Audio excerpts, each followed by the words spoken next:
রাতে high voltage ম্যাচে মুখোমুখি ফ্রান্স ও নেদারল্যান্ডস। জয়ের শেষ 16 নিশ্চিতের সুযোগ দুই সাবেক চ্যাম্পিয়নের সামনে। লাইপজিগের রেড বুল অ্যারেনায় ম্যাচটি শুরু হবে রাত 1টায়। এর আগে সন্ধ্যা 7টায় রাউন্ড অফ 16-এর আশা বাঁচিয়ে রাখতে স্লোভাকিয়ার মুখোমুখি হবে ইউক্রেন। আর রাত 10টায় প্রথম জয়ের খোঁজে মাঠে নামবে ডি গ্রুপের বাকি দুই দল, পোল্যান্ড এবং অস্ট্রিয়া।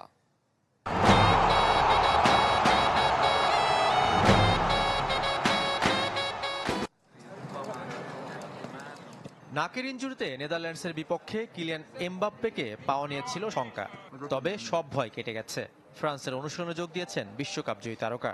রাউন্ড অফ 16 নিশ্চিতে কোনো ঝুঁকি নিতে চান না কোচ দিদিয়ের দেশম। এমবাপ্পের উপস্থিতিতে দলে যোগ হয়েছে বাড়তি মাত্রা। ডাচদের বিপক্ষে বিশ্বকাপ জয়ী তারকার পরিসংখ্যানও স্বস্তি দেয়। 6 ম্যাচে বল জালে জড়িয়েছেন 5 বার। দলে ফিরে উড়ন্ত এনগোলো কন্তে, এদুয়ার্দো কামাভিঙ্গা ও অরেলিয়ান চুয়ামেনি সেরে ওঠায় একাদশ সাজাতে মধুর সমস্যায় ফরাসি ট্যাকটিশিয়ান। সবকিছু ঠিকঠাক ভাবেই চলছে। এমবাপ্পে অনুশীলনে ফেরায় স্বস্তি কাজ করছে। ম্যাচের জন্য তাকে ফিট পেতে চাই।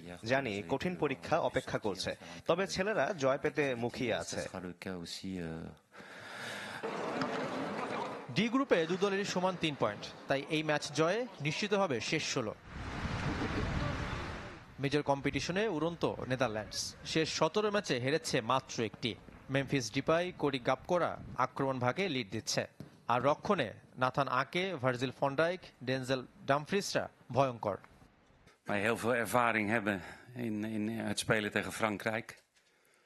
আমরা সম্প্রতি ফ্রান্সের সাথে অনেকগুলো ম্যাচ খেলেছি এবং আমাদের সংগ্রাম করতে হয়েছে।